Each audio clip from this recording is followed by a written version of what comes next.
Então, pessoal, boa noite. Hoje é a nossa terceira aula, né? Eu vou começar a aula, como eu tinha dito, com a pós-síncrona. Eu vou procurar fazer, igual na semana passada, deixar livre quem quiser participar. Quem não for participando, eu vou chamando, tá? Então, eu já chamei, já participaram da semana passada o Caio, a Raquel, o Ângelo e o Marcos Eduardo. Então, eu vou dar oportunidade para outros alunos participarem hoje, tá? Então, hoje é 21 de agosto. Beleza. Deixa eu ir colocando aqui. A primeira questão da pós-síncrona é, inclusive, uma questão que a gente tem comentado desde o primeiro dia da nossa aula. Se haveria diferença entre ética, moral e direito. Alguém quer falar? Eu. É a Giovana? Uhum. Pode falar, Giovana. Então, eu andei dando uma pesquisada e a ética, ela... Só um momento. Tá. O respeito, ele permite que as pessoas tomem suas decisões de maneira coerente, sem prejudicar a vida de outras pessoas. Ele ajuda as pessoas a impedir certas atitudes que podem ser reprováveis por uma pessoa. É através do respeito que indivíduos conseguem obedecer e cumprir determinadas normas, como as leis, por exemplo. A ética, enquanto o respeito está ligado com a moral, a ética está ligada com as leis e normas. A ética ela pode ser apreendida como um pensamento sobre a moral, de modo a fazer parte de um conjunto de conhecimento partidos através de observação da conduta humana, ao buscar explicar as regras morais de maneira racional, científica, teórica, fundamentadas e científicas. Ética e moral possuem muitas semelhanças. Ambas são responsáveis por construir os alicerces que guiam o comportamento do homem, motivando o seu caráter. Ambas ensinam a melhor forma de agir e de se comportar em sociedade. E a ética explica as normas e comportamentos morais do ser humano de forma racional e científica. A principal diferença entre a ética e moral consiste em que a ética diz respeito a um posicionamento pessoal e racional em relação a um conceito determinado por um grupo. A moral é o próprio conceito em si, que é definido em um grupo ou sociedade. Isso mesmo, Giovana. Você trouxe um conceito, possivelmente, de algum estudioso, de algum coordenador. Esse conceito é de quem? Qual obra que você leu? Só um momento que eu vou olhar aqui. Foi do Portal Educação, professora? Tá, beleza. Então, lá na apostila que eu pedi para vocês lerem, deram uma última lida nela, né, dessa parte geral.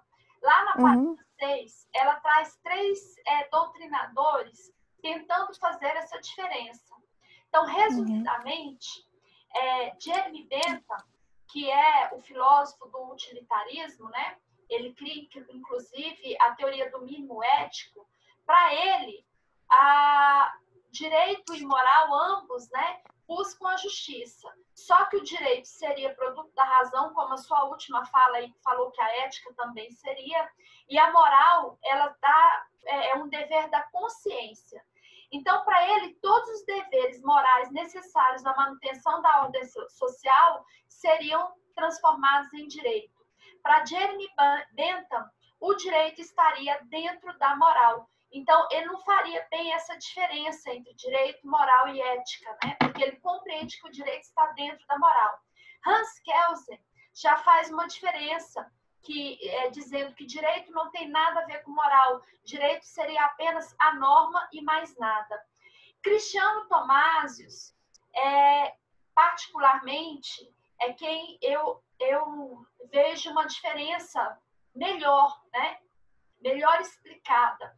O direito, ele seria a concretização do ato, ele é um ato bilateral porque obriga duas partes e ele é coercitivo.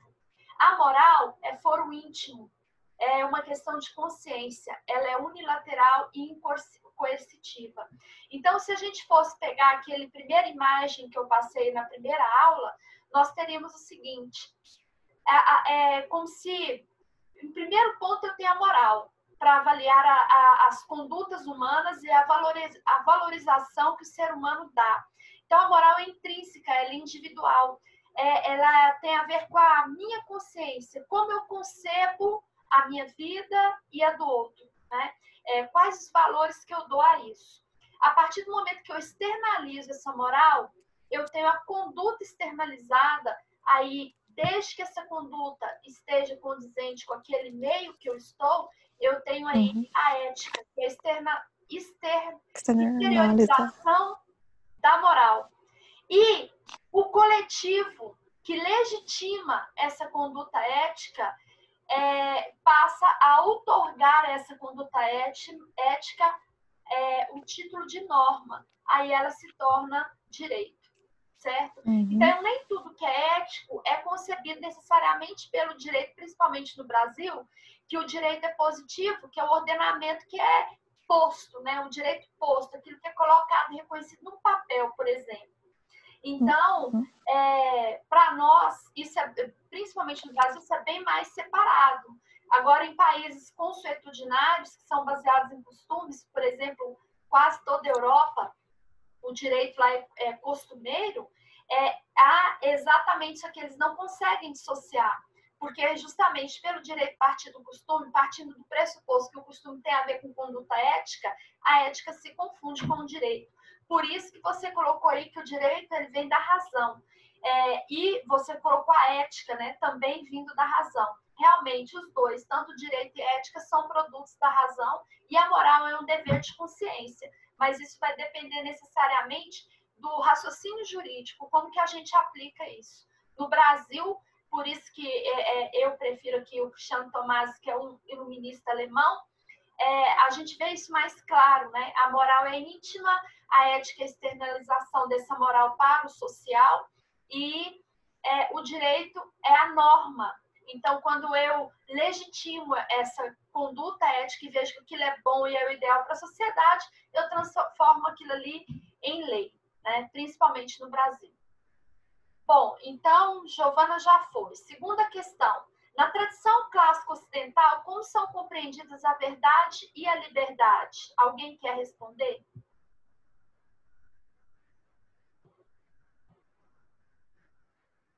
Bom, então eu vou chamar alguém. Eu respondo. Quem é? Marcos Eduardo. Marcos? Não está aparecendo. Sim, Marcos Eduardo. Ah, apareceu agora. Então vai, Marcos. Peraí, deixa eu ver se você respondeu a aula passada. Eu respondo. Ah, já respondi, perdão, então. Você já tem nota. Eu vou escolher um aqui, tá? João Paulo. João Paulo? João Paulo?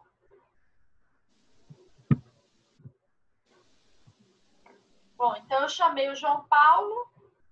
Ele respondeu aí no Messenger. No chat? Peraí. Ih, no chat. Oi, João Paulo. Responda para nós a questão 2. Na tradição clássica... O áudio dele não está funcionando. Se seu áudio não está funcionando, você pode digitar aí no chat a sua resposta, que eu vou passar para o próximo, tá bom? Depois eu volto e leio sua resposta. Então, o próximo aqui... Pode ser eu, professora? Ele, você já respondeu também. Ah, não. Respondi não. Pode ser. Lê a pergunta antes? A questão... Você vai para 3, que a 2 o João Paulo vai responder. 3. Sobre os julgados apresentados, um advogado que injuria outro em audiência cometeu uma infração ética? Não, o advogado não comete injúria ou calúnia ao se manifestar no exercício de sua profissão, pois tem imunidade profissional do advogado. Porém, essa imunidade não possui caráter absoluto, não sendo aceito os excessos praticados. Eu respondi isso. Isso mesmo, excelente. Porque tem gente que acha que, como o estatuto e a ética falam que no exercício da profissão ele não injuria, por exemplo, acha que pode abusar. Existe um limite para não configurar o abuso deste direito. Ótimo. A quarta questão, eu vou deixar livre. Se ninguém manifestar, eu vou chamar também, tá, gente? Sobre os julgados apresentados, o que seria uma unidade profissional para um advogado? Quem quer Eu respondo. Oi? Rafael. Só tem você com esse nome na turma? Só. Tá, pode responder, Rafael. O artigo 7º, parágrafo 2º do Estatuto do OAB, versa sobre a imunidade do advogado no exercício da profissão, garantindo ao profissional certa proteção para a exposição de argumentos e combatividade de ideias. O dispositivo citado materializa o princípio de não hierarquia entre magistrado, promotoria e advogado, mas ele pode ser respondido por desacato. Exatamente. Boa observação sua. No exercício da profissão, mas isso aí a gente vai retomar esse tema, né? Ele não pode ser, no exercício da profissão, ele é isento no caso de injúria, ele é isento no caso de fizer alguma manifestação por difamação, né? Mas por desacato ele responde, tá? E lembrando que a Rawane colocou, por isso que eu apresentei os julgados para vocês. Existem um limite para ele atuar, ele não pode extrapolar isso. E é o que a gente vai falar dos princípios hoje. O princípio fundamental que rege a advocacia, um deles, né? É o decoro, a civilidade, a urbanidade. Então, não tem razão, isso que vai ser analisado, o que motivou um advogado a praticar, por exemplo, uma injúria, a justificar e a invocar a imunidade profissional quando no exercício da profissão ele injuria alguém. Então, tudo tem o seu limite, né? Bom, pessoal, esses são os 4. Como o João Paulo vai ter que escrever, e eu não sei o tamanho da resposta dele, nós vamos continuar nossa aula até o final, esperando ele postar aqui para a gente ler, tá bom? E aí, no final, eu vejo a resposta dele.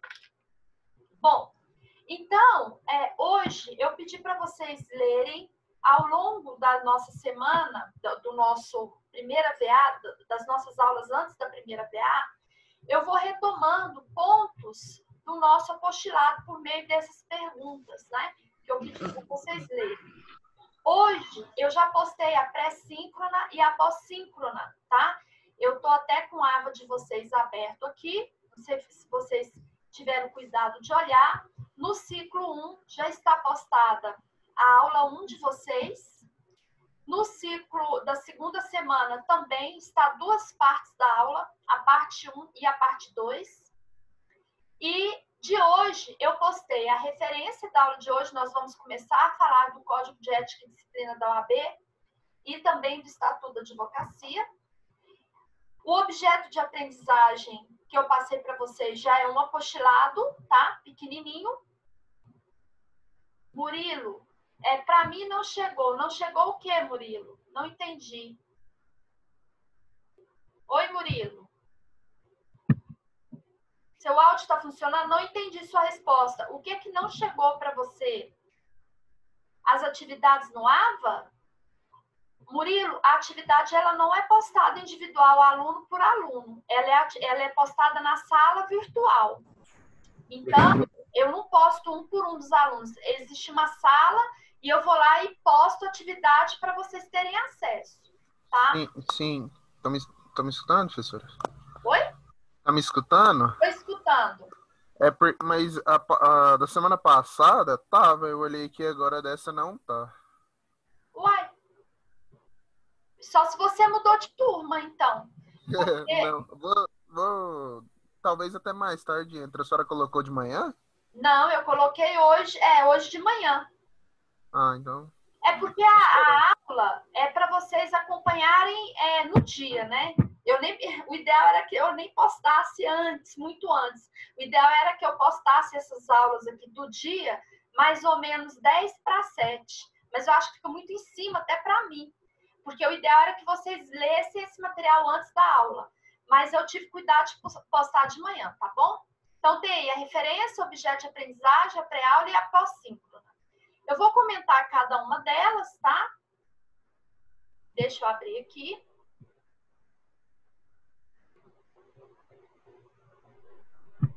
Bom, a nossa pré-síncrona é uma situação problema, resumidamente, envolve um caso de uma pessoa que quer abrir uma empresa e ele está trocando ideias com alguns colegas, dentre eles um advogado, só que a empresa que ele quer abrir é uma microempresa.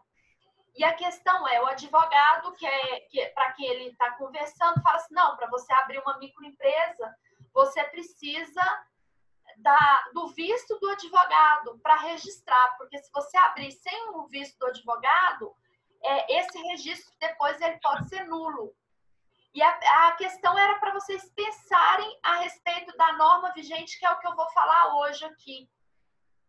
Qual seria essa situação, problema? O fato de uma pessoa registrar uma microempresa, ou um empreendedor individual, ou uma ERELI, ou uma empresa de pequeno porte, que vocês já estudaram em direito empresarial, tá?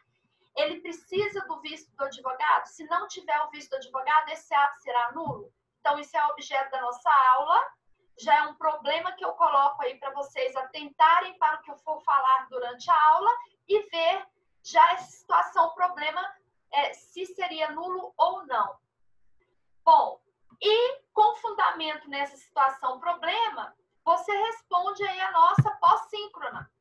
A primeira questão é exatamente da situação, problema. Se uma microempresa registrada sem o visto de um advogado, se ela poderá ter seu registro declarado nulo. A segunda, que envolve também nossa aula de hoje, é quais seriam as atividades privativas da advocacia. A terceira, por que a expressão qualquer, prevista no artigo 1º, inciso 1, do Estatuto da Advocacia da OAB, foi declarada inconstitucional pelo STF. E a quarta, o advogado é indispensável para o juspostulante na Justiça do Trabalho. Ou seja, o tema da nossa aula já começa falando do artigo 1º aí do Estatuto da Advocacia.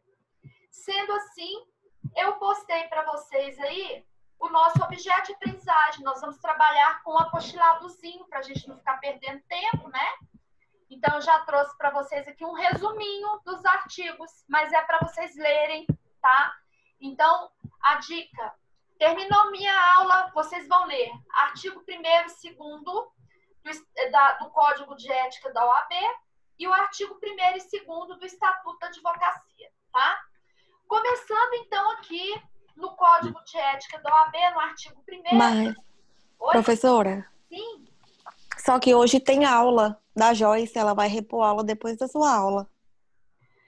Gente, eu não posso ficar sem dar aula. E a pós-síncrona, pelo que nos foi passado, vocês têm que responder. A aula, pelo que eu entendi, é que a minha aula vai até às 10 Não, a aula de vocês é até 9 horas, né? A minha aula é até 8h40, então vocês têm que responder até 8h40. Ninguém me passou nada disso, juro pra você. É porque ela não pôde dar aula na aula passada e falou que ia repor hoje, após a sua aula. Pois é, mas se é após a minha aula, então vocês têm aula depois da minha? Sim. De quem? Dela. Pois é, então, gente, o que vai prejudicar vocês responderem após síncrona? A aula é até às 21h30, até às 20h30. Certo? Entendeu o raciocínio? Priscila, tudo bem? Todos entenderam ou não, gente? Priscila, boa noite. Sim. Boa noite. Tudo bem? Deixa eu te perguntar, eu tô com uma dúvida aqui, que infelizmente eu consegui acessar suas aulas um pouquinho depois de você ter começado. As suas atividades pós-síncronas, eu fiz todas e tá no caderno. Eu tenho que te enviar no e-mail, já passou do prazo? Como que tá assim? Não, você não vai enviar. Então, vou repetir para quem não assistiu a minha apresentação do plano. Eu vou repetir aqui, presta atenção. A aula de vocês vai das 19 horas até as 20h30, certo? O que o professor vai fazer, que foi nos passado? A aula de vocês desse período, das 19 até as 20h30, ela vai ser dividida em 3 momentos. O primeiro momento, na hora que você abre o ciclo aí, tem as referências, que é para você ler sobre o tema que eu vou dar aula. O segundo momento tem o objeto de aprendizagem, o material que vai ser o norte da nossa aula. O terceiro é a pré-síncrona. Necessariamente a pré-síncrona não é algo que você vai responder, mas já é para te levar à reflexão do que vai ser falado durante a aula. Igual hoje a situação, o problema que eu trouxe. Depois, aí vem o professor falando com a síncrona. Inclusive, a orientação que nos passou é que nós temos um limite de fazer a síncrona de 50 minutos, porque a carga horária de vocês é 40 horas. Para quê? Para que quando eu terminar a minha síncrona, vocês consigam fazer a pós-síncrona sem ler. O objetivo dessa pós-síncrona é uma autoavaliação, ou seja, você teria que ser capaz de pegar essas 4 perguntas que eu coloquei e responder sem olhar nada. Beleza. Sua questão. Você tem que mandar para mim? Não. Você tem que mandar para algum canal? Não. As minhas, não. Como que eu vou avaliar vocês? Como eu fiz hoje. No início da aula, toda a minha aula, eu começo com a pós-síncrona, que é uma retomada de conteúdo. Aí eu dou oportunidade para os alunos responderem. 4 alunos. Se tiver mais algum aluno querendo discutir, eu vou anotando o nome, já vai tendo ponto. Entendeu? O aluno que não participou, mas que estava na aula, ele tem um ponto também. Então, vocês já têm os 12 pontos que é computado da pós-síncrona. O que pode acontecer é você perder esse ponto. Em que caso que você perde? Por exemplo, quando eu chamo o aluno e ele não responde, e ele está na aula, ou quando ele não participa da aula sem justificativa. Porque mesmo que você não assista a aula, mas me apresente um comprovante que você estava trabalhando, ou você estava doente, aí sim, aí eu vou te falar para você postar para mim no e-mail. Só nesses casos, entendeu? Sim, tudo bem. Assim, no momento agora, então, eu estou recebendo essa nota, porque antes, nas suas perguntas, eu estava fazendo reunião no TCC, então talvez eu tenha perdido acesso para a oportunidade de responder para você. Fala mais alto que eu não entendi, Thiago. Então, agora eu estou recebendo essa nota, porque talvez você tenha feito as perguntas da aula anterior. Não, você já tem todas as notas. Ah, sim, é porque talvez eu Você tenha tem perdido. todas as notas. Quem não tem nota, Thiago, é quem eu chamo e não participa. Ou então, eu faço a chamada, porque na hora que eu estou dando a síncrona, aparecem os nomes de quem está na aula. Então, eu vejo quem está participando, beleza? Agora, lembrando, o aluno que não pode participar, né? Porque cada caso é um caso, aí ele me apresenta, me fala e eu mando, aí ele vai postar, beleza? Tá? Professora. Anota. Mais cedo. Oi, deixa eu só terminar aqui, deixa eu ver o chat aqui. Peraí, tem um chat aqui. Deixa eu só ver quem está perguntando alguma coisa aqui. Professora, a senhora poderia usar o Google Meet? Ele não dura só 40 minutos como o Zoom. Gente, eu estou usando o Zoom porque eu já estou adaptada com ele. Na hora que termina o Zoom, eu volto no Zoom mais 10 minutos. Tá bom? Quem mais quer falar? Professora, Oi? eu vou ter orientação agora com o José Rodrigues, aí eu vou ter que me ausentar um pouquinho da aula. É 8 horas. Tá bom, beleza. Professora, no começo eu perdi os 10 primeiros minutos porque eu estava em orientação do TCC. Então, se a senhora não me chamou e eu não respondi, foi por esse motivo. Não, mas eu não te chamei, não. Não tem seu nome aqui, não. Eu tô esperando. Quem chamei foi o João Paulo, que eu tô esperando a resposta dele, tá? Mas eu dei o prazo para ele até o final da aula, tá bom? Tá bom. Então, retomando a nossa aula. Então, vocês entenderem como funciona. Gente, qualquer dúvida, vamos usar o WhatsApp. Eu pedi para vocês. Aquele mesmo canal do semestre passado, é só mudar o nome, coloca para essa disciplina. Porque no WhatsApp a gente troca ideias também quanto a essa questão dessa pós-síncrona, por exemplo. Bom, então vamos lá. Eu vou pegar aqui, primeiro, o código de ética. Né? Quem está aí com o Vadimerco já acompanha com o Vadimerco, tá? Mas eu vou ler para vocês quem não está com o vadimécum aí. Bom, o artigo 1º do Código de Ética fala assim: o exercício da advocacia exige conduta compatível com os preceitos deste Código, do Estatuto, do Regulamento Geral, dos provimentos e com os princípios da moral individual, social e profissional. Veja bem, então, o que regula a conduta do advogado? Não é só o Estatuto da Advocacia, não, tá? A conduta do advogado, ela é regulada pelo Código de Ética, então nós vamos estudar o Código de Ética da OAB, pelo Estatuto da Advocacia da OAB também, que é a Lei 8.906 de 94, e pelo que eu já olhei, todos os vadimécums têm essa lei, que é o Estatuto da Advocacia. A conduta do advogado também é regulada pelo Regulamento Geral da OAB, pelos provimentos e por esses princípios da moral individual, social e profissional. Beleza. Aí nós já temos um pequeno problema aí, ó. Artigo 2º do Código de Ética, que tem a ver com o artigo 1º do Estatuto. Então, vocês têm em mãos o Código de Ética e o Estatuto. Pode entrar no Google aí e ler um e outro para vocês entenderem o que eu estou dizendo. No artigo 2º do Código de Ética, ele fala que o advogado, indispensável à administração da justiça, é defensor do Estado Democrático de Direito, dos direitos humanos e garantias fundamentais da cidadania, da moralidade, da justiça e da paz social, cumprindo-lhe exercer o seu ministério em consonância com a sua elevada função pública e com os valores que lhe são inerentes.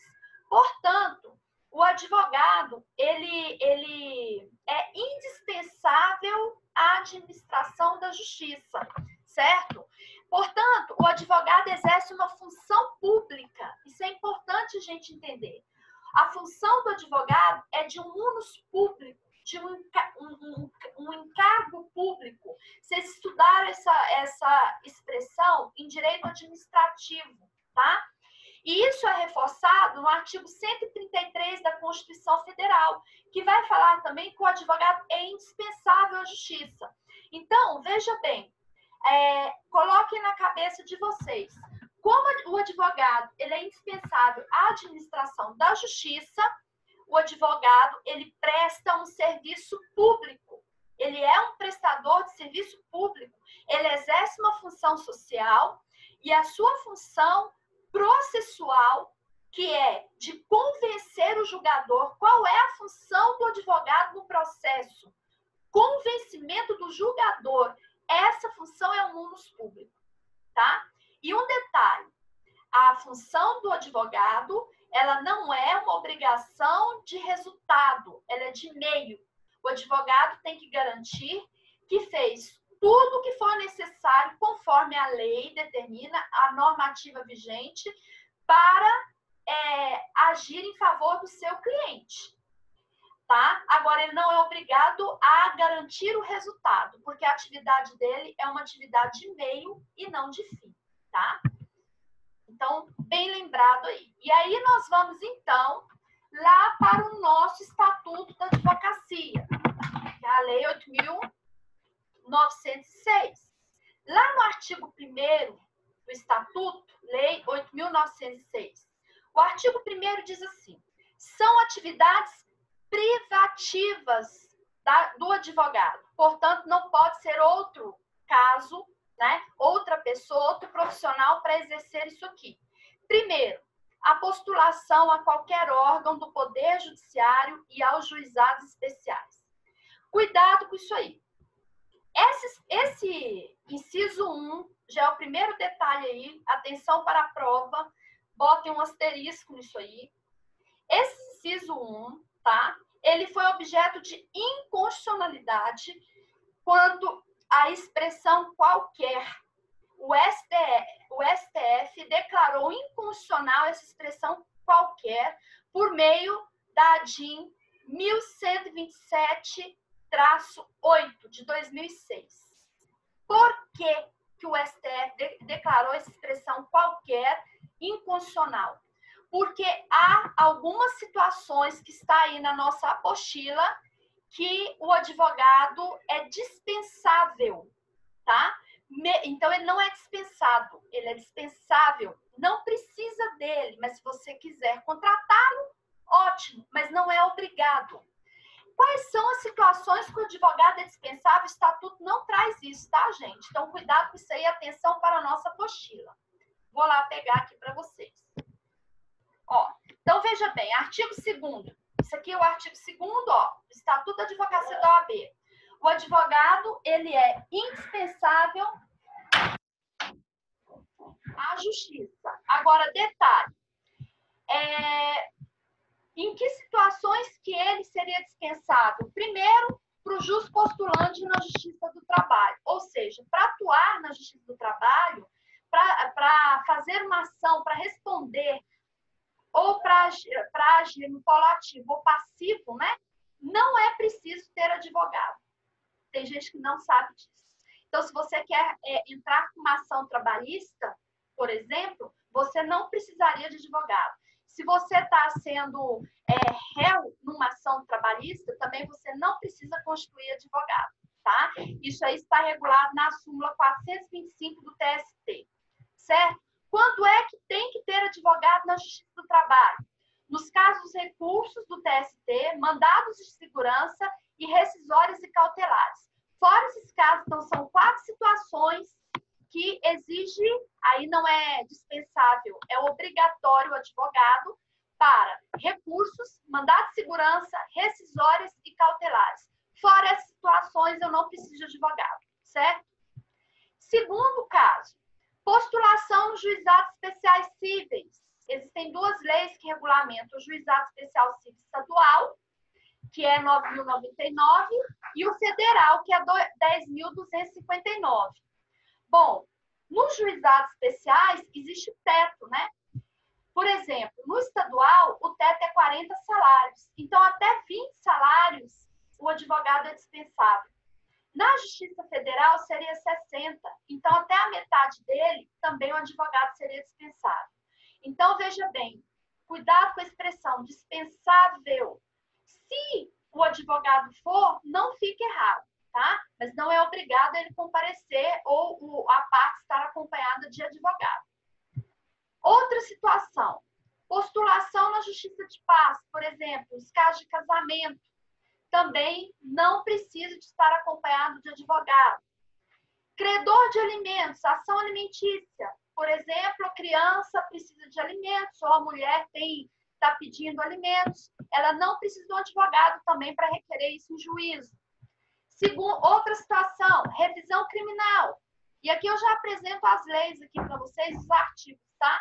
Revisão criminal também, advogado é dispensável. Medidas protetivas, por exemplo, nos casos de violência contra a mulher, né? Então, também, advogado dispensável. E, detalhe, observação.